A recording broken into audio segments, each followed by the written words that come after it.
Okay, so let's hop right into it. This is the Makeup Forever HD Skin. I used the Sephora shade matcher to find my shade in this, so I hope this is accurate. I went according to my Pat McGrath shade, which I feel is perfect. So this better be a good match. Let's see. I put on 2 pumps. It looks kind of like a lot. It looks like more makeup than I usually do, but we'll see. Oh, this looks a little light. I'm scared. Oh, it feels very it feels cold applying it right now. Oh, I thought it was gonna be a little bit too light, but it looks like we're doing fine. I am almost out of serum though, and I did like 1.5 pumps. So 1 pump covered half my face. Now we'll do the other side. Yeah, the Sephora shade matcher is very useful. It is so accurate to the point where I don't have to try on foundations in the store anymore. Like, I just go on there, type in my favorite foundation. I'll type in a few of my favorite foundations actually, just to see what it recommends and see if it gives me the same shade every time. And I cross-check it with multiple different foundation options, and it's always been perfect. It makes shopping so much easier, because what I used to do was buy several shades at one time just to save myself a few trips and then return the ones that didn't fit my skin. I think that this one is a little bit, this is the yellow shade. I could probably use the more neutral or maybe even a more reddish tone in this same shade number. But moving on to the rest of the makeup, I'm going to put on my concealer, all the rest of my finishing details, and we'll hop back on to see the finish.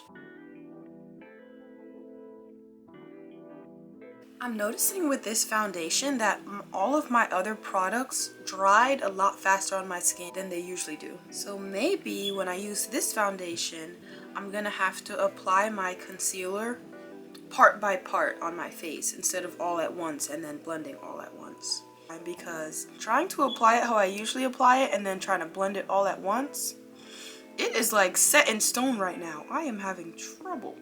Which is really cool because usually foundations that are meant to be skin-like are so greasy, never set fast enough on the face. You never feel like it's really there to stay, you know? People who have oily skin can enjoy.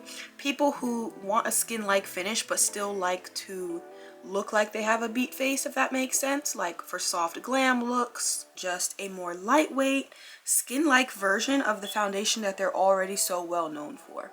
Because if you are into makeup, let me just tell you that Makeup Forever is known for their very HD, full coverage, almost theater-like makeup.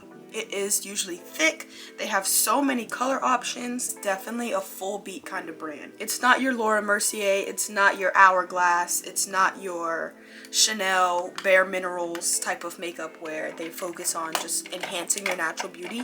It's very much a full beat kind of brand. So this is impressive that they were able to still stick to their roots and their identity as a brand, but offer a more skin-like option for people who are into makeup but into the skin finish these days. And I feel like that's everyone. I don't know a single person who is still wearing the style of makeup that they wore in 2016 or that they wore before the pandemic. It's like everyone is into an easier approach to their makeup and also a more natural looking approach. Even if it's not as lightweight as just like going out barefaced every day, people have definitely shifted what they want out of a makeup brand. I love this blush. And yeah, this is how we are looking. We're gonna do a wear test throughout the day to see how it wears, but so far I'm loving the fact that it really feels like makeup still, but is super, super lightweight. Okay, so 2 things. Number 1, I love the way this foundation looks so far. It is literally flawless. Like, what?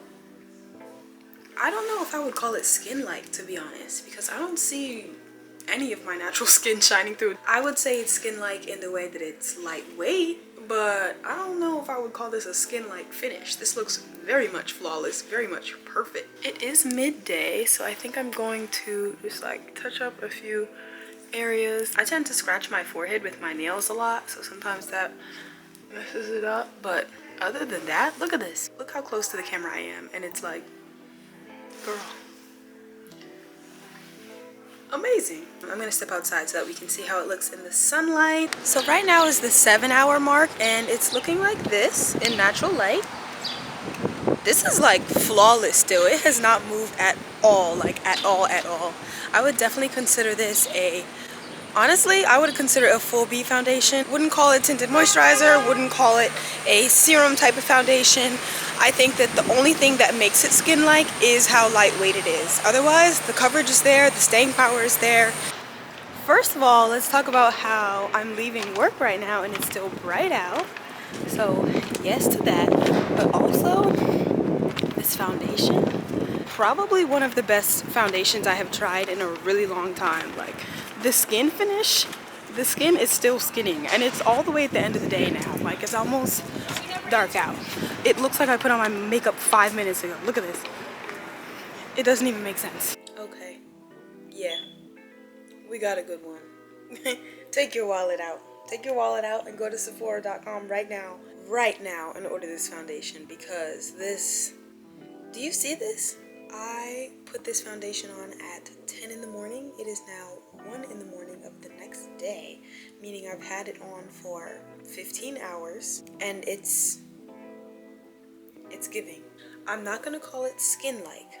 As I've been saying the whole video, I can't call it skin-like because it is not, it doesn't look like natural skin. I don't feel like my skin is particularly shiny through this foundation. But as far as texture and weight, yeah, this is like flawless and so long lasting. I don't even look like I need to blot my face or anything right now. That's crazy. Yeah, that's the end of this video right here. This is, I'm definitely going to be keeping this one, which says a lot because I pretty much only have about 2 or 3 foundations in my everyday rotation. This is good.